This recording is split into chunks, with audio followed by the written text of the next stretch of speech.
अस्सलाम वालेकुम viewers, solar technician P के जैन बलोच आपकी खिदमत में एक नए व्लॉग के साथ हाजिर है जनाब। आज हमारी दो बातें, दो स्टोरियां हैं जो हमने आपसे शेयर करनी है। नंबर वन पे ये है कि ये जो नेट मीटरिंग के लिए या ग्रीन मीटर लगवाने के लिए जिन लोगों को इन्वर्टर की जरूरत होती है, उनको अभी तक ये आइडिया नहीं है कि भाई उनको इन्वर्टर कितने किलोवाट का लगाना चाहिए कि फिर उनका जो सेटअप है वो बेहतरीन किस्म का वर्क करे और उनका जो बिजली का बिल है वो जीरो जीरो आ जाए। अब काफी सारे हमारे भाई हैं इस्लामाबाद के, मैं तो वहां पे क्योंकि मेरा आना जाना है थोड़ा, और यूं समझिए कि मेरा घर है वहां पे, तो मुझे वहां से काफी लोगों को जो है ना, मैं वो बातें सुनता हूँ। वो क्या काम करते हैं कि एक ही लाइन के पीछे चल पड़ते हैं। उनका क्या तरीका कार है कि उनको किसी ने बोल दिया भाई हमारे पास 18 सोलर पैनल लगे हुए हैं, 585 वाट एन टाइप के, और हमारे पास 15 किलोवाट का सोलर इन्वर्टर लगा हुआ है। वो जौन सा भी इन्वर्टर ब्रांड का हो, बस वो ये बताता है कि भाई इसके बाद हमारे घर में 3 एसी चल रहे हैं, हमारा बिजली का बिल जो है वो जीरो जीरो आ रहा है, या 1000 रुपये आता है या 1500 रुपये। इसी के साथ ही वो फिर जो भी नया बंदा ये काम करवाना चाहता है फिर दूसरे से पूछता है, वो भी सेम उसी तरह की स्टोरी बताता है, लेकिन खुद का उनका कोई ऐसा ज़हन या कंसेप्ट नहीं बन रहा कि भाई वो खुद एक आइडिया लगाएं कि भाई उनका लोड क्या है और उनका जो सोलर पैनल से करंट आता है वो कितना है, और उसके बाद उनको कौन सा वाला इन्वर्टर सूट करता है। अब काफी सारे लोग इसी तरह, जैसे मैंने आपको बताया कि इसी तरह ही पीछे लग जाते हैं एक दूसरे के, भाई ये वाला फलां बंदे हमारे दोस्त के घर में इन्वर्टर लगा हुआ है, उसका बिजली का बिल हमने खुद देखा है कि उसका बिजली का बिल जो है पिछले 8 माह से जीरो जीरो आ रहा है। सही है, भी आ रहा होगा जीरो जीरो, लेकिन आपको कैलकुलेशन करनी चाहिए कि भाई देखिए, अगर आपके पास 10 किलोवाट के सोलर पैनल लगे हैं और आपके पास इन्वर्टर लगा है 15 किलोवाट का, एक 5 मरले 7 मरला के घर में 15 किलोवाट का इन्वर्टर बिल्कुल सूट ही नहीं करता है। ये आप मेरी बात लिख लीजिए आज। एक जो शहर में घर होता है, एक 5 या 7 मरले के घर के ऊपर उसका जो स्ट्रक्चर बनता है वो भी इतना बनता है कि उसके ऊपर आपको 10 किलोवाट का इन्वर्टर ही सूट करता है या 12 किलोवाट का इन्वर्टर, इससे ज्यादा सूट ही नहीं करता है। ये जो 3 किलोवाट आप ज्यादा भर रहे हैं, ज्यादा महंगा ले रहे हैं, उसके ज्यादा पैसे दे रहे हैं, ये आपके जया हो रहे हैं। एक तो ये बात आप लोग जान लीजिए, आप किसी भी सिटी में बैठे हैं तो इस बात को आप जहन में बिठा लीजिए, ये यही बात है। अच्छा, उसके बाद आप अपने जो सोलर पैनल का लोड है, आप देखिए कि आपके पास 18 पैनल लगे हुए हैं, तो उस हिसाब से तो भाई आपका 10 किलोवाट का टोटल सिस्टम है, एक 10 किलोवाट का। आप क्यों 15 किलोवाट का इन्वर्टर लगा रहे हैं? आपको चाहिए, आप 10 किलोवाट आ रहा है तो आप 12 किलोवाट का लगा रहे हैं। ये कंसेप्ट उनके दिमागों में भर दिया गया कि कल को आप अगर सिस्टम बड़ा करना चाहते हैं तो आपके पास ये एडवांस में इन्वर्टर की पावर होगी, उसके साथ आप जितने और पैनल टच कर दे। वो भाई मेरी बात सुने, आप 10 किलोवाट के सोलर पैनल की जगह और 10 पैनल लगाने की आपके पास जगह होगी तो आपको इन्वर्टर भी फायदा देगा। कौन सा ऐसा घर है जिसका, मैं ये 5 से 7 मरले वाले घर के ऊपर बात कर रहा हूँ, कौन सा ऐसा घर है जो 5 मरले का या 7 मरले का है, उसके ऊपर 15 किलोवाट का मतलब है ये है कि आपके पास वहां 30 पैनल लगे हुए हो, तब जा करके उस वाले इन्वर्टर के साथ मुकाबला करेंगे वो। कम से कम ये मैं आपको बोल रहा हूँ, 585 वाट के अगर आपके पास सोलर पैनल लगे, 25 से 30 पैनल अगर आपके पास लगे हुए, तब जा करके आपका सिस्टम जो है वो उसको टच करेगा, उससे क्रॉस करेगा आपके 15 किलोवाट के इन्वर्टर को।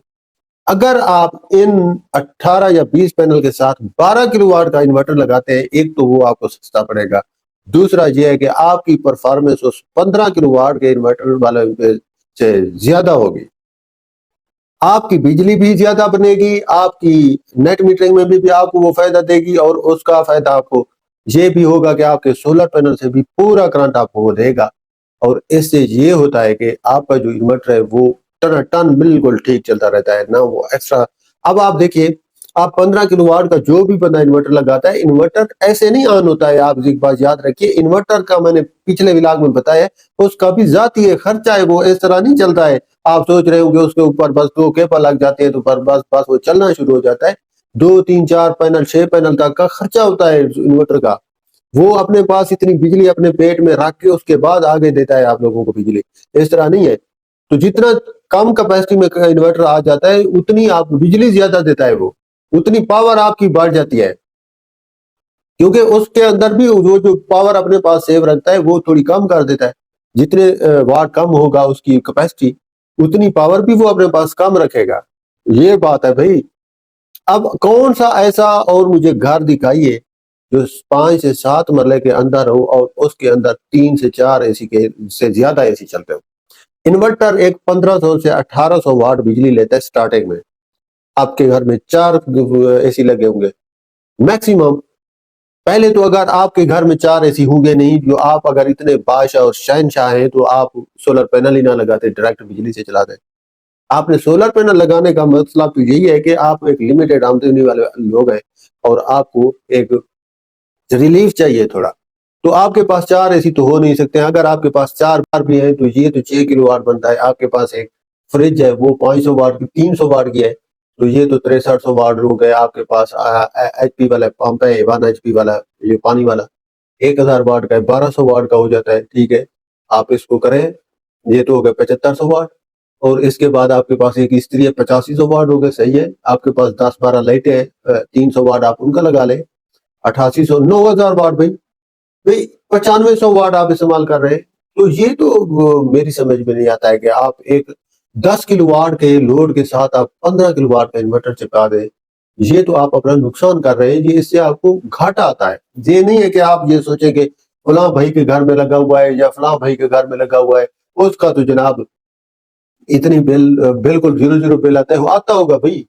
लेकिन इसका फायदा ये है कि आपके एक तो पैसे ज़ाया हो जाते हैं, आप जितना बड़ा इन्वर्टर लेते हो, और वो इन्वर्टर जिस मकसद के लिए आपने लिया है वो मकसद ये था कि आपकी बिजली ज्यादा से ज्यादा आपकी सेव हो, और दिन के टाइम आपका सोलर बिजली से आप जो इस्तेमाल करते हैं रात के टाइम, वो आपकी वापडा के साथ बैलेंस हो जाए और उससे आपको फायदा हो। आपका मकसद तब पूरा होगा जब आपकी ज्यादा से ज्यादा बिजली बन के वो वापडा के पास सेल हो।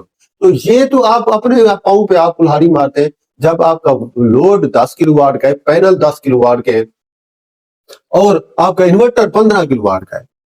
ये आप जरा छोटी बातें होती है, इनको जरूर समझिए। ये आप इस तरह मत समझिएगा कि मैं आज कोई एक किस्म का किसी को ताना नहीं कर रहा हूँ, ये नहीं है। मैं सिर्फ आप लोगों को ये बता रहा हूँ कि थोड़ा अपना भी माइंड सेट होता है इंसान का, उसको चला लिया करें।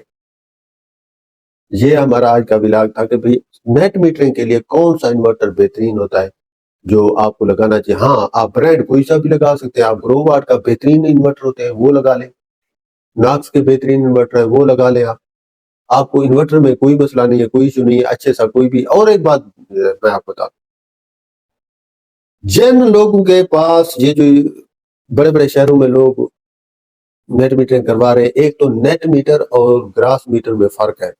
एक बात मैं आपको बता दूं, जो भी बंदा इस्लामाबाद, रावलपिंडी, लाहौर इधर उधर लगवा रहे हैं, कुछ इन लोगों को पता भी नहीं है, वो इनको ग्रास मीटर लगा के दे रहे हैं।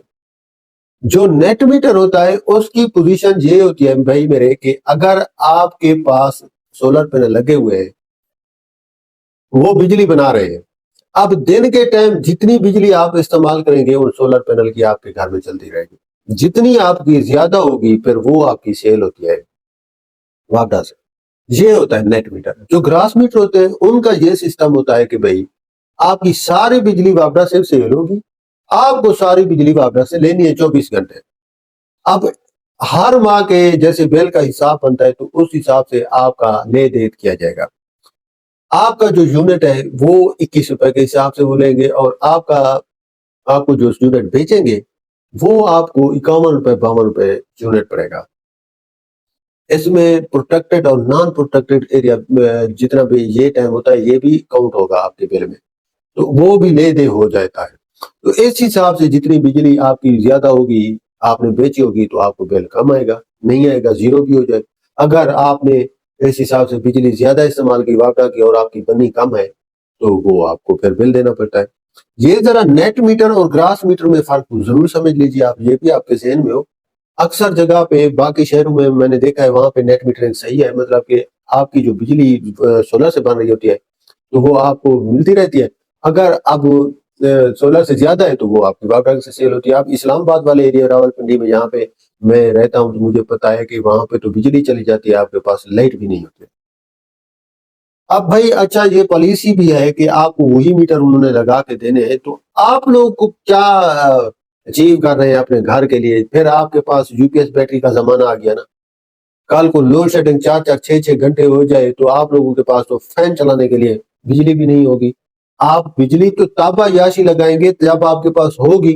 जब बिजली ही नहीं होगी आपके पास, आप कैसे अय्याशी करेंगे? इतने बड़े सेटअप की क्या आपको फायदा होगा? तो इसका क्या हल है? इसका हल मैं आप लोगों को बताता हूँ। इसका हल ये है कि आप लोग जो अभी ये 15 किलोवाट का 2,10,000 15,000 का इन्वर्टर अपनी गाड़ी में डब्बे को रख के पहुंच जाते हैं घर में, ये कोई नहीं देता है हाइब्रिड इन्वर्टर इतने पैसों में जितने में आप ले रहे हैं। ये इसमें असल चीज है ही नहीं जो आप लोगों को वो ये इन्वर्टर देगा। मेरे तो ख्याल में ये इन्वर्टर 50,000 रुपए का भी मैं ना लूं, जो 2,20,10,000 का आजकल मिल रहा है मार्केट में। नॉक्स का मैं आपको इन्वर्टर बता दूं तो ये आपको न, बिजली अगर चली गई है तो आपको क्या मिल रहा है? आपको अब दूसरा सेटअप लगाना पड़ेगा अपने घर के लिए। आपको एक यूपीएस बैटरी अलग से इंस्टॉल करनी पड़ेगी घर के लिए। नहीं भाई, ये हाइब्रिड सिस्टम में आपको बैटरी वाला ऑप्शन जरूरी है हर इन्वर्टर में कि भाई आपको वो बैटरी की पावर भी दे। अगर आपकी बिजली चली गई है, बाबरा चली गई है, तो आपका बैटरी का बैकअप वही इन्वर्टर आपको दे, तब जा करके आप लोगों को उसका फायदा होगा। जो भी लोग खरीद रहे हैं मैंने देखा है वो सारे 2,10,000 रुपए का जी 15 किलो वाट का हमारा इन्वर्टर है। लड़ाई कर पड़ते हैं कि भैया आप रेट गलत बता रहे हैं, ये रेट इतने में सस्ता मिल रहा है। आजकल इन्वर्टर भी सस्ते हो गए। अल्लाह के बंदे, हाइब्रिड इन्वर्टर वो होता है जो बैटरी के साथ वर्क करता है। बैटरी आपकी उसके साथ चले आए, उसको बैटरी को चलाता है वो उसमें, और आपके इन्वर्टर में जमीन आसमान का फर्क है। आपको 4 घंटे बिजली चली जाए, आपको लग पता जाएगा आप कौन से कितना बड़ा सोलर सिस्टम भी लगाए बैठे हैं। आपको बेहोश कर देगी गर्मियों में। ना आपके पास लाइट होगी, ना पंखा होगा, ना पानी होगा चलाने के लिए। तो ये कुछ बातें थी जनाब जो हमने आपसे करनी थी, आप लोगों को समझा दिया है। वीडियो जरा लंबी हो रही है तो आपकी मेहरबानी वीडियो को इसी तरह पूरा वॉच किया करें। चैनल को सब्सक्राइब कर दें, वीडियो को लाइक कर दें, कमेंट कर दें, अपनी राय जरूर दिया करें। आप लोगों की मेहरबानी होगी। मिलते हैं कल के नेक्स्ट व्लॉग में। इजाजत दीजिए। अल्लाह हाफ़िज़।